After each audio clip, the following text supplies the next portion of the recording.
Hello, everyone. My name is Sam DeZerga, and I'm the Academic Success Coach in the Learning Commons at Tallahassee Community College. I want to, first of all, thank you for coming to this workshop presentation today on note-taking for online classes. I am presenting to you from the great outdoors, so I do want to apologize in advance if there are birds chirping or dogs barking, the wind blows. I know you can't see the trees behind me, but it's a nice day outside, so I thought I'd present out here. Let's go ahead and get started with this presentation. Once again, we are going to be talking about note-taking for online classes. And this is great for this summer term as we embark on summer live classes, as well as other traditional online classes. But you can take these tips with you throughout your college career. It doesn't necessarily have to be for online classes, although these certainly are some good tips for online classes specifically, where you're probably more likely to be typing your notes. So let's go ahead and get started with the presentation. So our objectives today, this is what we're going to go over, is first we're going to discuss arguments for and against handwritten and typed notes for class. We're going to explore 3 different note-taking styles. We're going to discover various online tools for note-taking, and then I'm going to talk a little bit about how notes should be used when developing a class study strategy. Let's dive right in to handwritten or typed notes. Is there evidence that one is better than the other? So we're going to talk a little bit about the arguments for both types, see where some are better than others, and then really it's up to you to decide whether you want to handwrite or type your notes. The one thing that I will say is that there seems to be a misconception that just because a class is online means that you don't have to take notes for that class. And I would say that is 100% false. Regardless of whether a class is online or if you're sitting in the classroom, you should be taking notes. So let's dive right in. Here's the case for handwritten notes. So when you handwrite notes, you are more likely to be paying closer attention to the material being presented to you. And there is a connection between your attention and how much attention you give the material and learning. So you're more likely to effectively learn the content, details about that content, if you're handwriting notes. You're also more likely to write things in your own words or paraphrase when you're taking handwritten notes. Typing is very quick and sort of automatic for many of us, but handwriting does take much more time, which you would think would be a con to handwritten notes, a reason why you wouldn't handwrite notes. But just the fact that it takes a longer time to do it forces you to write things that your professor says in your own words, which helps you to learn. Handwritten notes also engages your mind. It activates the learning centers of your brain. And so it's going to enhance your learning. And it also inspires creative thought. So you're presented the material, you handwrite the notes, but this allows you, because you're paraphrasing, because you're writing things in your own words, you're going to start making connections to previously learned material. You'll start making connections to your own personal experiences. It will help you to develop questions about that material, which you can always jot down on paper.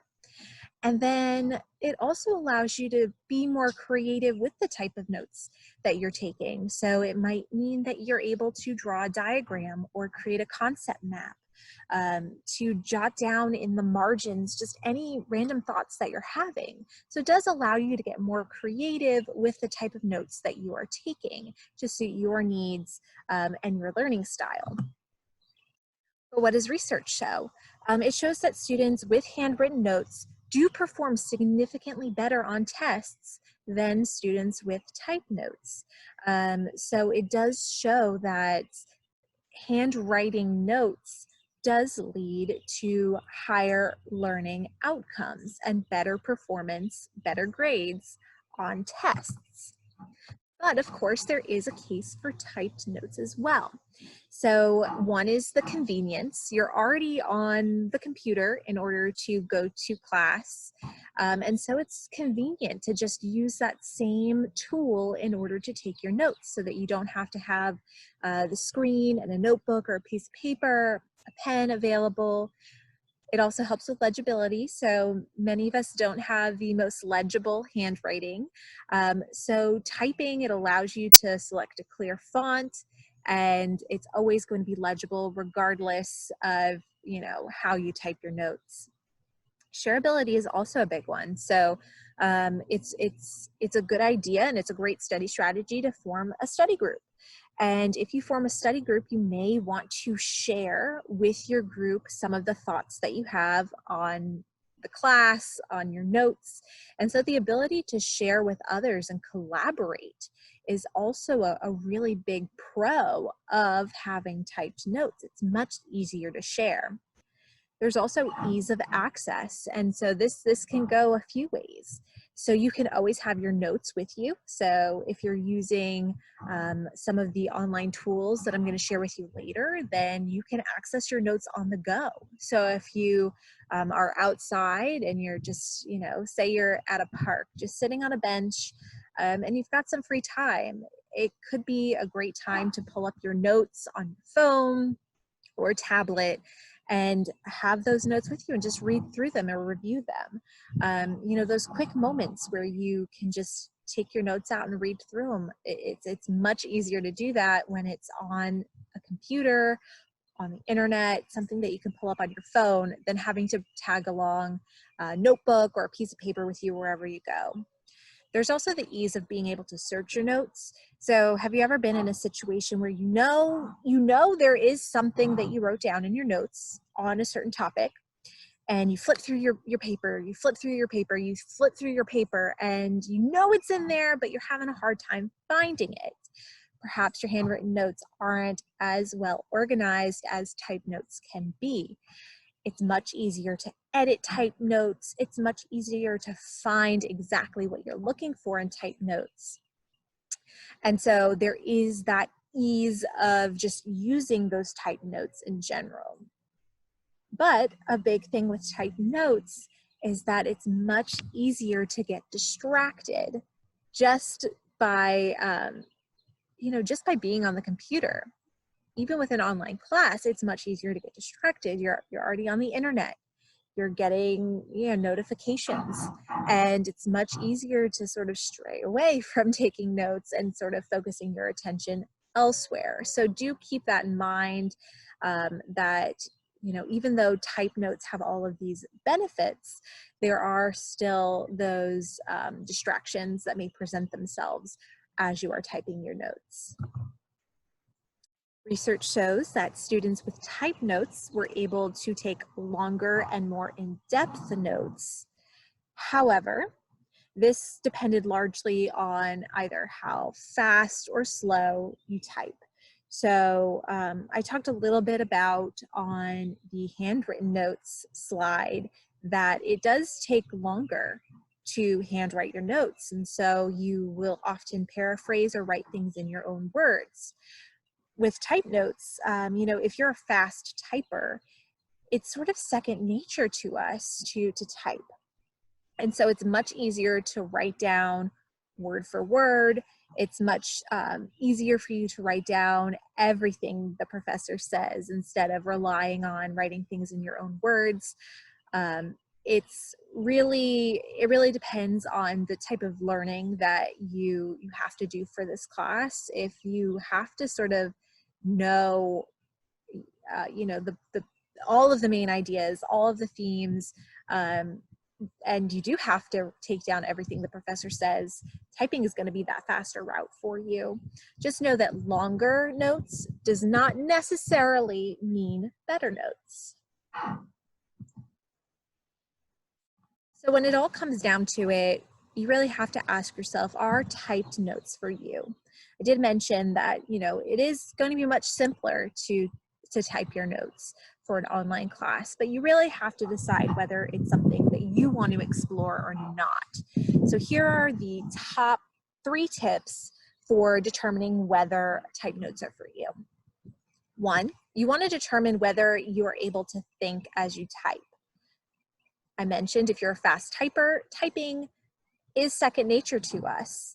And so if you are able to really pay attention and think about the content that you're typing, if you're able to paraphrase, so put in your own words and not just writing down word for word everything the professor says, and also dedicate some time to use your notes after class, the better you're going to learn and the more you're going to learn. So if you're able to do that, then that's a plus for typed notes.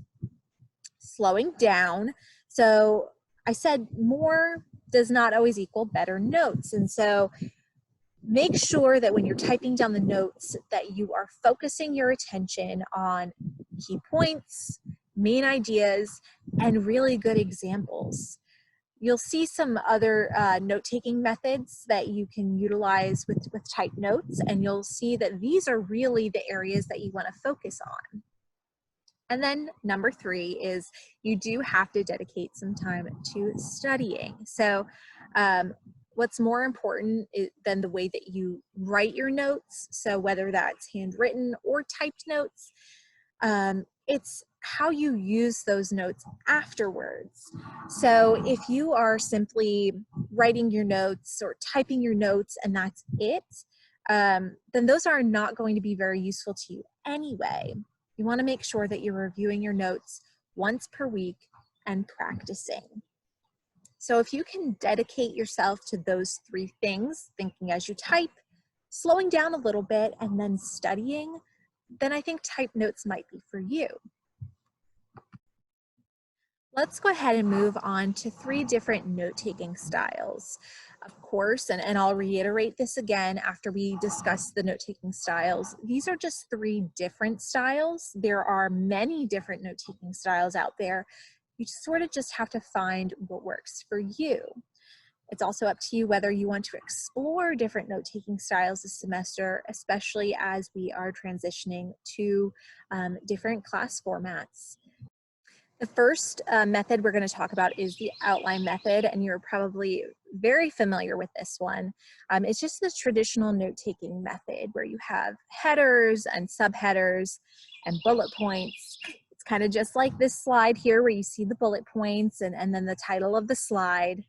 And there are some advantages and disadvantages to this type of note-taking style.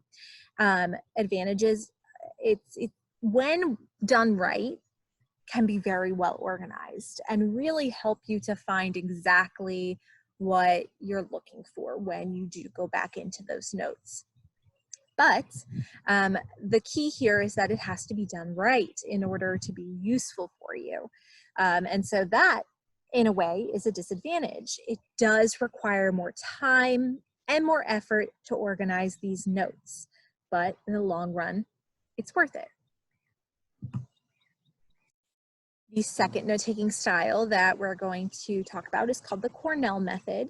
And the Cornell method really follows everything that notes should be, which is the 5 R's, and that's record, reduce, recite, reflect, and review. And so these types of notes, the Cornell notes following the Cornell method, they follow these 5 R's, and I'm going to show you what that looks like. So what you would do is you would take your piece of paper, or if you're handwriting your notes, or you would create a table on your typed notes. And think of it like folding a piece of paper, not in half, but having about a quarter here, and then 3/4 on the other side. And what you want to do is on the right side where you have more space is where you want to record. So the first R, record your notes in that column. And think of this just as taking notes as you typically would. Then, once you've done that, you want to go over to the first column. It's going to be the column on the left. And this is where you want to reduce the second R, reduce, down main ideas. Now you can do this in many ways. You could pull out key terms and write them in that column. You could come up with questions that you believe would be on the test in that column.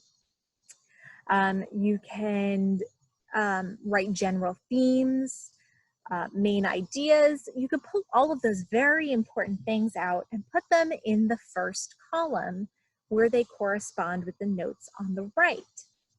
The third thing you can do here is then the third R, which is recite. So what you would want to do then is when you are then going over your notes, you want to fold the paper over and you want to read everything in the first column. So you want to read over what you've reduced. And then you want to recite back what is written in the second column where you've recorded your notes. This is really, really helpful if you've reduced down and written example test questions in the first column, because now you can really quiz yourself. It's like you've created your own practice test and you can recite back the answers to those questions, which is ultimately going to help you on whatever test or exam you will have to take in this class. You want to leave some space at the bottom of the paper though, and that's where you've got the fourth and fifth R, which is reflect and review. Reflecting means really looking over those notes and determining, do I have any questions about the material? Do I have any thoughts? Can I connect these to real life examples? And I'm going to write those down here in the reflect row. And then reviewing your notes. Of course, this is just simply going over the notes and giving yourself a dedicated time where you can just take 10 to 15 minutes and go over the notes. And I would recommend that in this final row that you also write down, the date that you last reviewed the notes. So you can sort of keep track of, hey, I've reviewed these notes now 5 times, meaning I've looked at them 5 weeks in a row for 10 minutes. So it's a really comprehensive note-taking style that allows you to hit all of those areas. The next note-taking style that I'm going to talk about, and this is going to be the final one, are concept or mind maps. And this is a way for you to organize material by connecting main ideas and themes. And I'm going to show you an example of one of these in just a moment. But they're really great for visual learners. So if you consider yourself a visual learner, this might be the right note-taking style for you. But I do want to mention that a concept map is most often a secondary note-taking method, meaning that it's usually paired with another note-taking method, usually the outline method. And so you would take notes in class using the outline method, and then directly after class, you would create a concept map.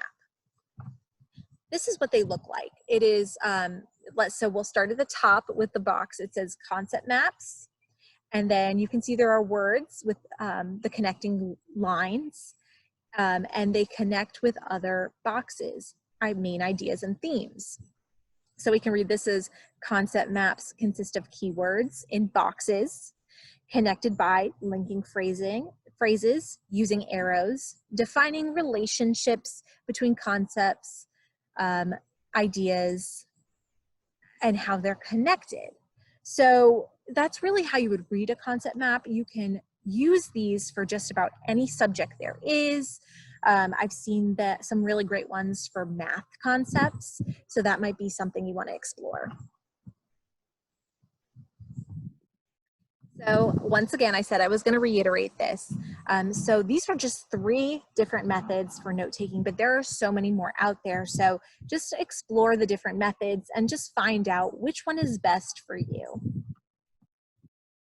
All right, let's do a little bit of a deep dive into some online tools that can help you to take notes. So this is really for people who have decided that they're going to type their notes. The last tool could be used for those who want to handwrite notes as well, but we're going to go through all of them. The first is Evernote. And Evernote is a free website.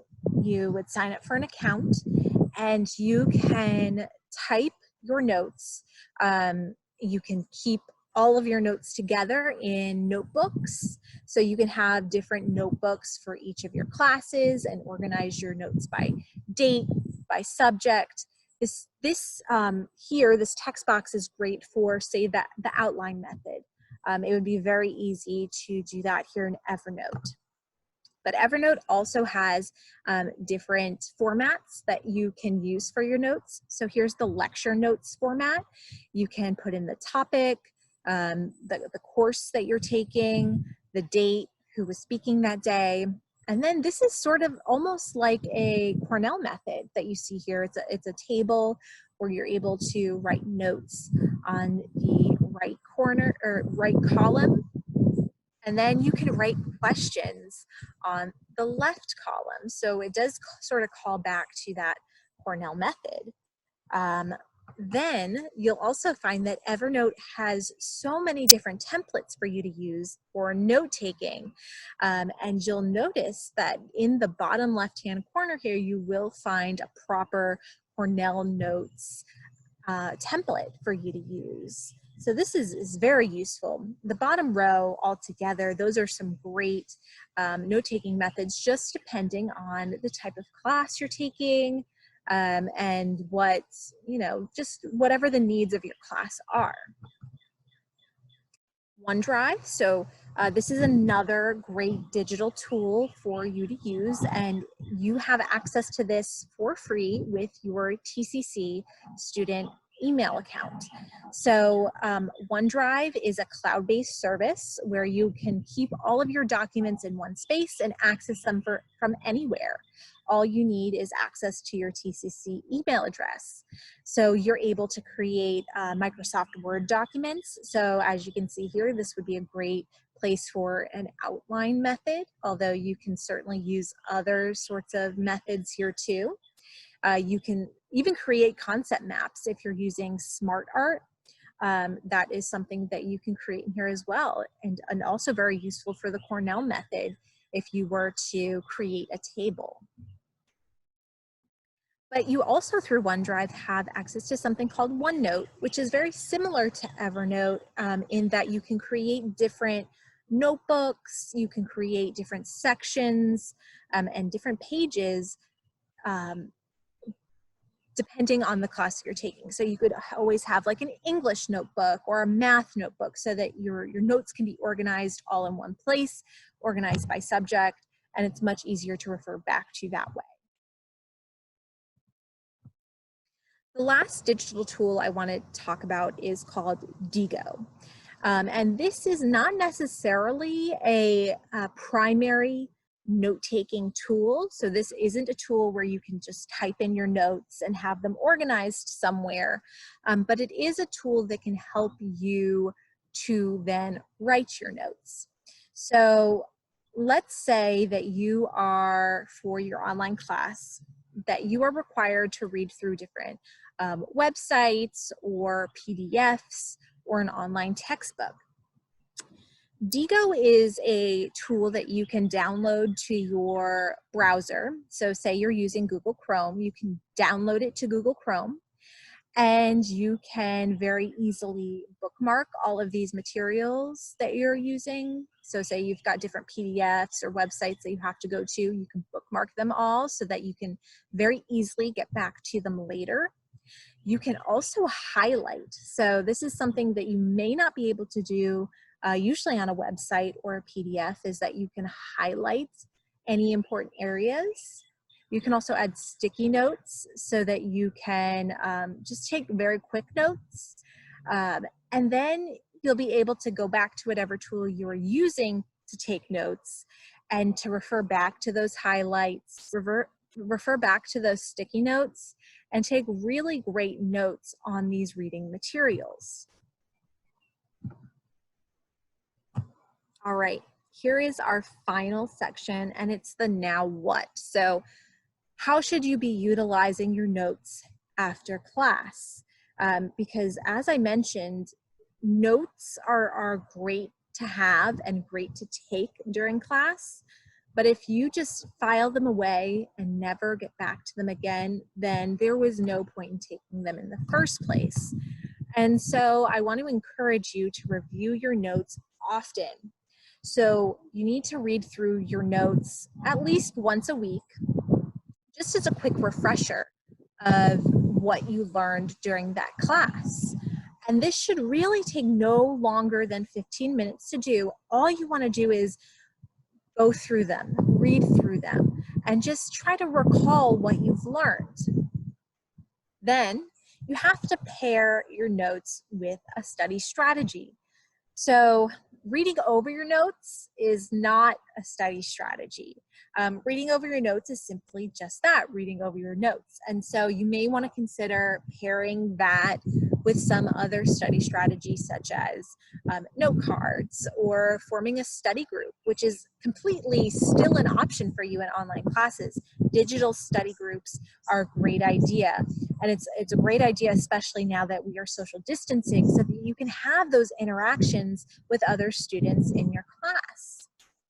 And then another great study strategy, especially for multiple choice tests, is to create your own practice test or study guide.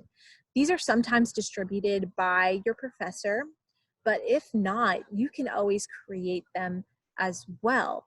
And I would encourage you to do so if you have the time. And you certainly should make the time to study when you have a test coming up.